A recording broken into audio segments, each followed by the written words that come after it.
Ladies and gentlemen, welcome to this weekly edition of the Duval Dive. Of course, I am Kyle Nash, the student of the game of Fans First Sports Network, doing the thing here. And listen, you could only do so much, folks, to try to win a football game. And while I'm sure a lot of people love the defensive efforts, I think we very safely eliminated the quarterback controversy, if there ever was one, outside of Duval County, if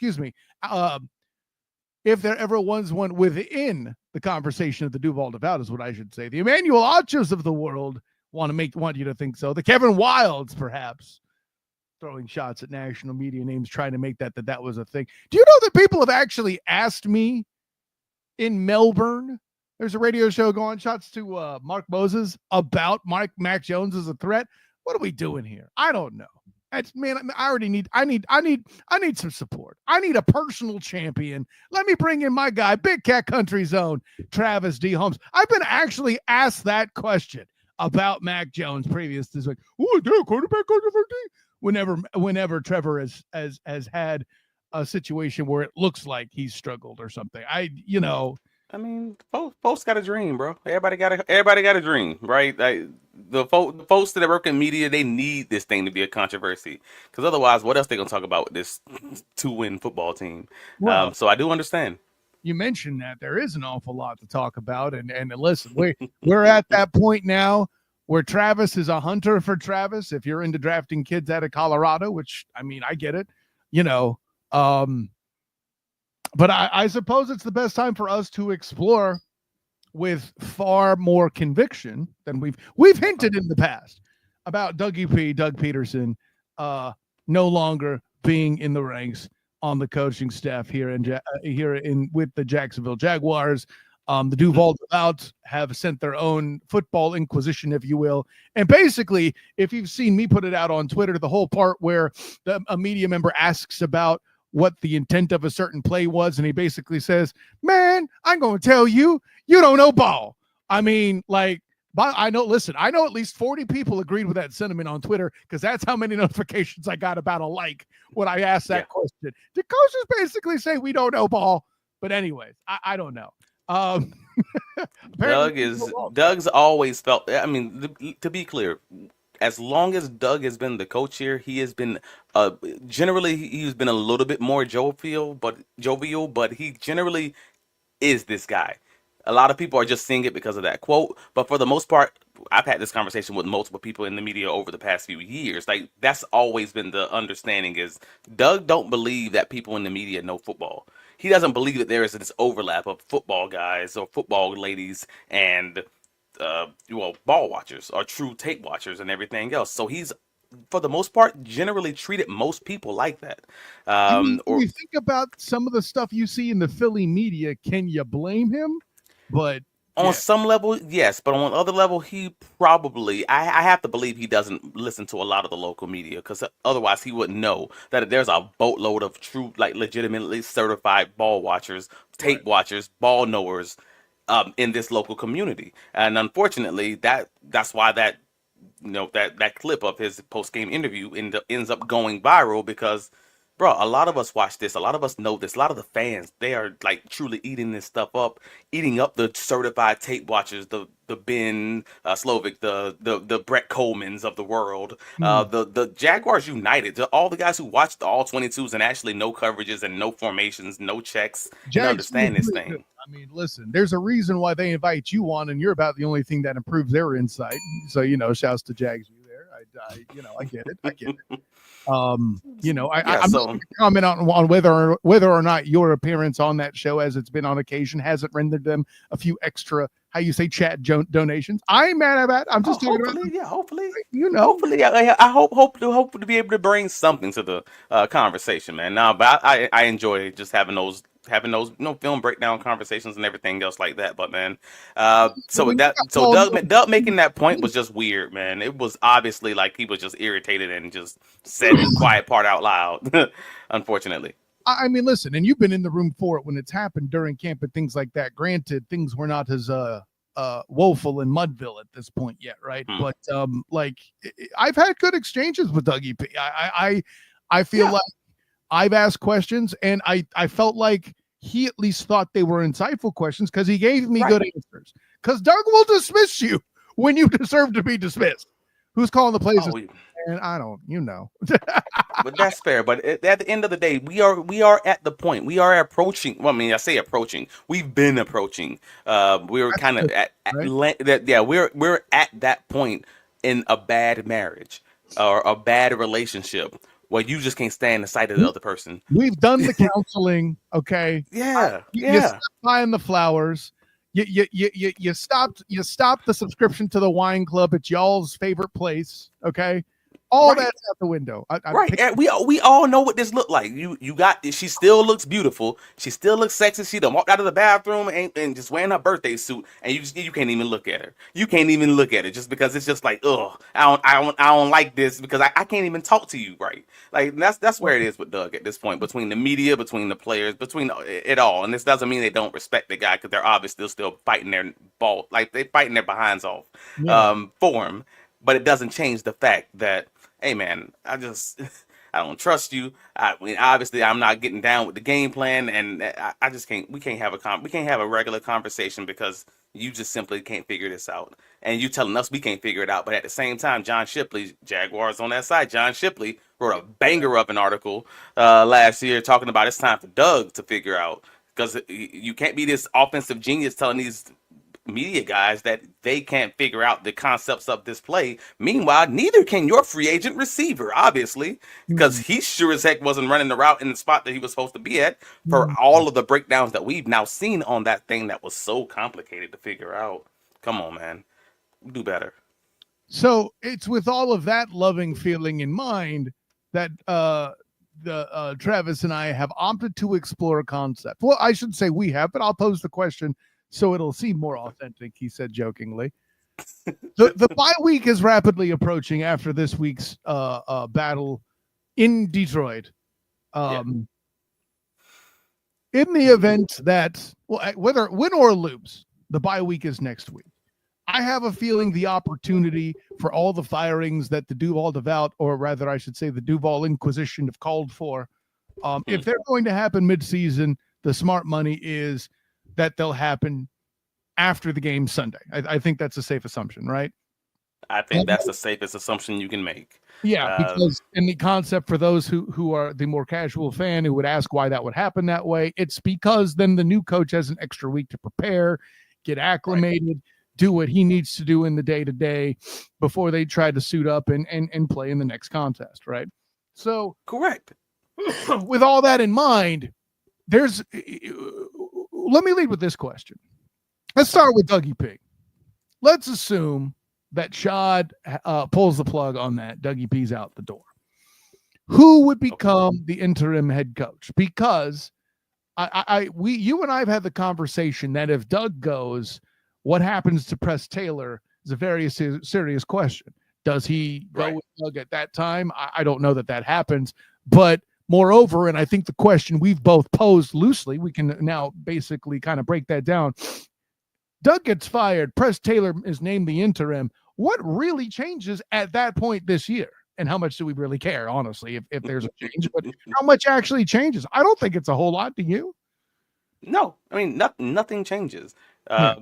If Press Taylor is then placed as the head coach, which also I don't see happening. I simply don't see it happening. I want to be very clear in saying that.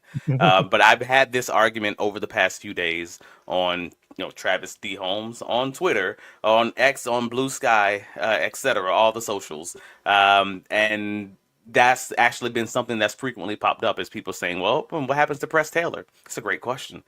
We know that they are generally been handcuffed. They've been linked at the hip, Press Taylor and Doug Pederson. Doug Pederson was his gave him his first big opportunity. He literally spent his entire NFL career coaching with Doug. So that's an interesting one. I say his entire career. Actually, I take that back because he did have the 1 year in Indianapolis. Press did. Nevertheless, I wonder. I do have that question, like, if you are an interim head coach, whether that be Mike McCoy, whether that be quarterback coach Mike McCoy, whether that be special teams coordinator Heath Farwell, whether that be DB coach Chris Richard, do you keep Press Taylor on if you believe that he can be his own man, who's not doing Doug's system, who's not following Doug's rules? Like, that's a curious one because we don't know what Press Taylor truly thinks. We know Press Taylor's good at following instruction, working under Doug. But if Doug's not working, like, if, let's say Doug does not get another job, I mean, again, you've had Press Taylor working for the Indianapolis Colts. So he's done at least a year by himself that had nothing to do with Doug at all. Could the man actually have his own thought process, his own scheme, his own mind, that he's just not running his own system? And that's a hard one, bro. That's someone I literally have not thought about until just now. He might be his own man. And that's I think that's tough too. Like, one would have to assume that Press Taylor, if he isn't gone at the bye week in the hypothetical situation where Doug has shown the door, at the very least you would have to assume he'd be out by the end of the year. I don't see a scenario where Trent Baalke, Shad Khan, whoever it is that's pulling this trigger, sees enough difference in the remaining, let's say, 6 or so games, right? To maybe this guy is all that. If they did, this fan base would lose their entire mind, and really, God knows what the players would say, right? You would have to think that their $275 million quarterback might enter the chat on that one. You know what I'm saying? So I don't think ever walks along with that either. I'm with all of that. I mean, at the end of the day, you obviously, Press is going to go, but you're at that point, Press is just, you're coaching for your next opportunity, like a lot of these coaches that would be here remaining. But to your original question, who's more likely to be the interim head coach? I'm probably leaning to someone like Chris Richard, because I had this conversation with the Duval County Jacksonville Jaguars insider, E. Dilla, earlier today. Eric Dilla. Well, it was Eric Dillard, we'll say. I'm not even sure that's his government name, but I'm saying it. And he was saying the same thing. He was like, "Hey, man, I'm hearing that Chris Richards is mad respected in the Jaguars locker room." And I'm like, "Oh, absolutely." I was having this conversation with Andre with Fox Sports in training camp, in the last week of training camp. I was like, "Dude, that Chris Richard is the kind of DB coach I wish I would have been able to play with." And you can see it; it's oozing. It's just the way that he coaches, the excitement, all of it, the clarity, and the conversations. Because I spend a lot of time over with the DBs because former DB. That's my area. And I've always thought that if there was an opportunity for an interim coach in this situation, I was always thinking it was going to be someone like him, because he's already been a 2-year defensive coordinator in Seattle, and he's interviewed for 3 years. I mean, going back to 2019, he's interviewed for multiple head coaching openings. The New York Jets, the New York Giants, the Raiders last year. So he's one of those guys who's like right there looking for that opportunity. So for him to be an interim would be an ideal situation. But you also have Heath Farwell, who's been a special teams coach for 7 years, a really dang good one for that matter. Mm-hmm. And then you have Mike McCoy, the quarterback coach, who's a former head coach, former offensive coordinator, San Diego Chargers. I mean, that's also a solid opportunity. And I need to point it out before somebody else in the comments does, if they haven't yet. There's a very interesting name you've left off the list, sir. A realistic one? All right, let's hear it. Yes. And obviously, of course, I'm referring to Ryan Nielsen. No one's considering him, I think, mostly because, he's a first-year guy here, right? I don't, there's some other he's a first-year guy here, and his defense, while they were good in Atlanta, he struggled here. And you can't struggle for the first half of the year here and then have one good week and then end up being promoted, because then that just feels like it's going to be chaos with the rest of the defense, if that makes sense. Like, right. I think he needs to fully be able to focus on the rest of that defense. You can lose a position coach and might be able to kind of make that work, but losing your DC for a defense that already is pretty religiously struggling, that feels like a much larger task that you're leaving these guys with. Well, but if he's left as interim head coach, then we know for a fact fools ain't going to be rotating every 30 seconds. How about that defense, huh? I bet they still do, unfortunately. Listen, you want to talk about let a man dream. Man, that rotation. But the rotation, it was weird. Now, can I just talk about that for a second? Because the rotation calmed down a little bit as far as the edges were concerned. It seemed this past week against the Vikings. Yeah. it seemed more like they treated Armstead like a legitimate rotational edge. It was mainly Josh Allen, mainly Travon Walker, and then you had Eric Armstead just being your traditional rotational edge, getting 45% of the snaps when those other two guys kind of weren't on the field. And then as far as your interior defensive lineman, it was for the most part it was Hamilton was your main guy, and then they just kind of rotated the other two guys. Like it seemed more reasonable as we're getting later into this season, and I thought that was odd. But then you look at the cornerback room and the safety room, and oh boy. They were rotating like everybody. If your name wasn't Tyson Campbell, you probably had 50% of the snaps, like across the board. That's what we were seeing with the defensive backs. And Ronald Darby ends up having a solid day, but he only played 49% of the snaps. Jarian Jones, 50%. Monteric Brown, 57%. Like they were just rotating those corners like musical chairs. But also a big note for me was Andre Sisco. This was the first game of the season that he hadn't played at least 90% of the snaps, with most of the games him playing 100%. This week, he was at 67%. It was more of a rotation between Andre Sisco and Antonio Johnson this past week, with AJ Antonio Johnson getting 45% of the snaps. So it was like, okay, is that going to be the thing moving forward? Are they trying to push Sisco out and move Johnson in? Because this was one of the best weeks that they've had. As far as the Jaguars secondary is concerned, I mean, against Justin Jefferson and all, and and Jordan Addison, and you did that with Andre Sisco on the bench. You're talking what 33% of the snaps. That's curious. That's yeah. Yeah. Right. So that was a big takeaway for me from the Jaguars secondary, especially with the success that they had this past week. As far as your rotation is concerned, they rotated the front a lot less and rotated the secondary a lot more. And I don't really know what to take for it, but it's absolutely intriguing. Yeah, no, I can't front on any of that. But so let's take it here, because we've kind of explored what we think might happen, and the Chris Richards take is very fascinating. You have my attention. Because a guy who's opting, who's applying, who's interviewing for an NFL head coaching position would jump at the opportunity, I would think, to be an interim to show what he's doing and to have testimony from players, who may it's a smaller impact. He's the one guy on that list that I named that will be the smallest impact on the rest of the roster, if that makes sense, to be the interim. Actually, yeah, because if he's the DB guy right now, relatively easy to fill, because most of the guys there are veterans. They know what's going on there anyway. Maybe Jarian Jones loses a little ground in development, but I'm doubtful of that being that big an impact. Right. Yeah, so we'll leave that at that. But here's the next question. The likelihood of Trent Baalke going in the bye week is low. I understand that. However, and the point's been made on this show, I'd like to reiterate it here tonight as we're talking about it. I feel like if you're going to jettison Doug and say farewell to the season such that it is, so too you must do the same with Trent Baalke. And I understand, Travis, we don't have protocol for the thing, and the guy's got to get the tapes and the scout. Sure, fine.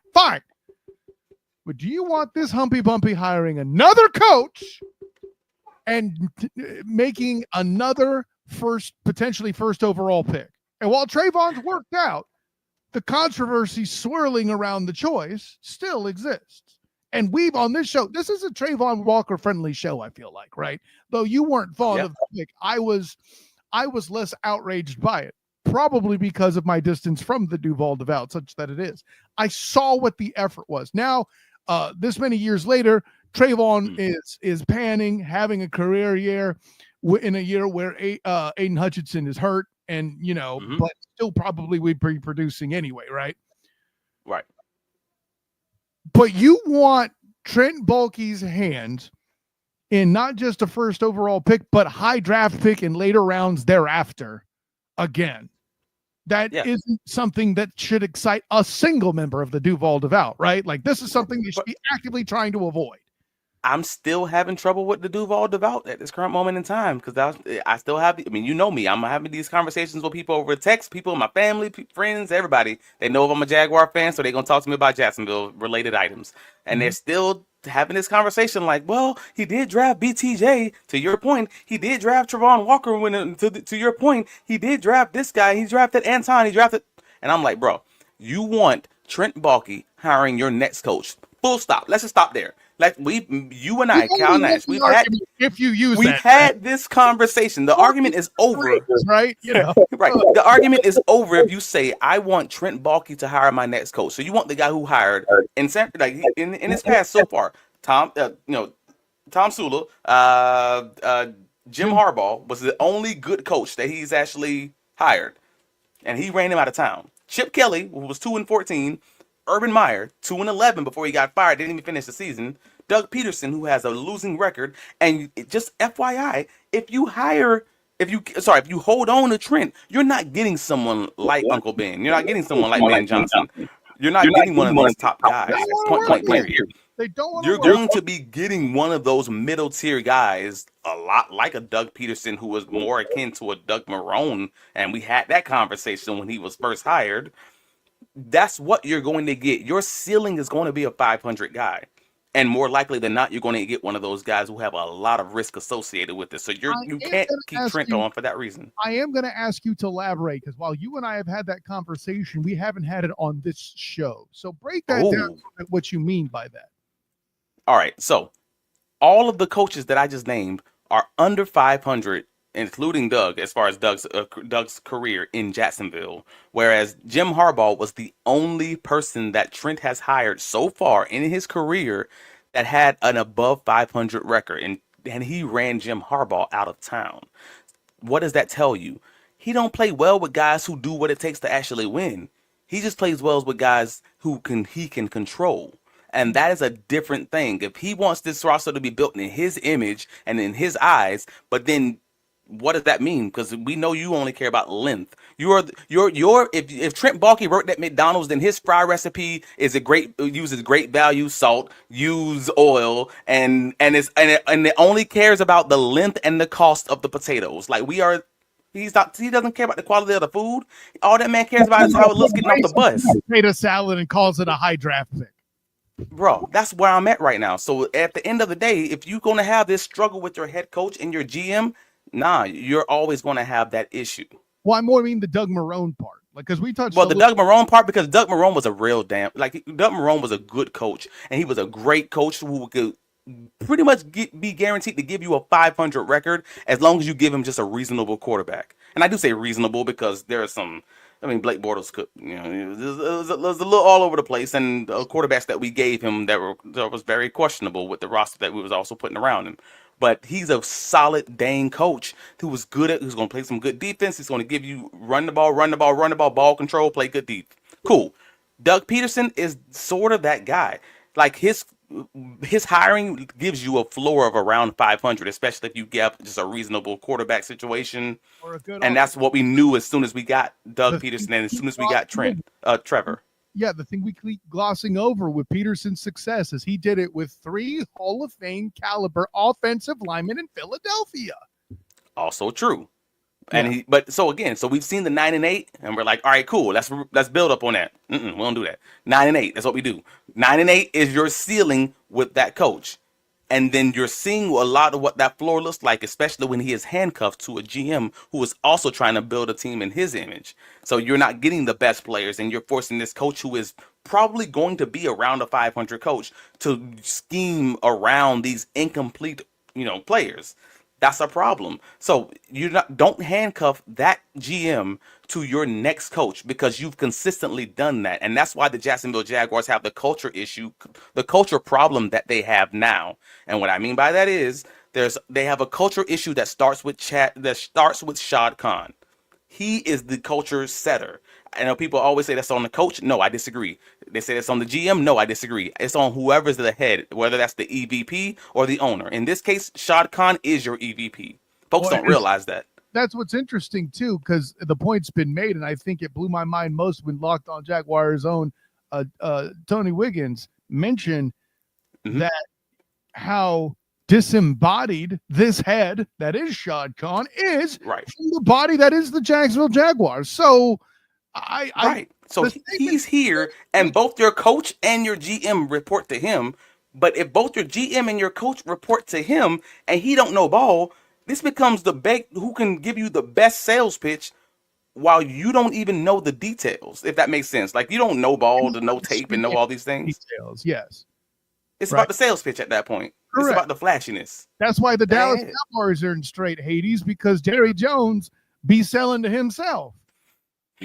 So that's my problem right now, is that the fact that you have a bad system. So if you as long as you have Shot as your quote unquote, basically your EVP, you're going to have a problem. Your executive vice president, you're going to have a problem for Jacksonville. So they need an EVP, or they need to truly land on a dang good GM and hope they don't have to hire another one for 30 years.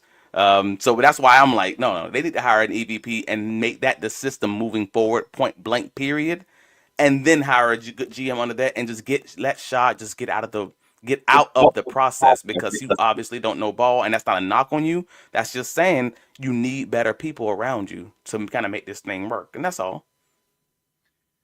Well, I'll put it this way, and I think the point you best make is, if you're serious about finding a new coach and trying to establish a new culture, the way you send that signal is firing Shad Khan in that bye week, end of the season, whatever it is, right along with firing Doug. Yeah. Oh, firing Doug and Trent at the same time. Correct. I got you. That's how you send I mean, maybe. So yeah, maybe.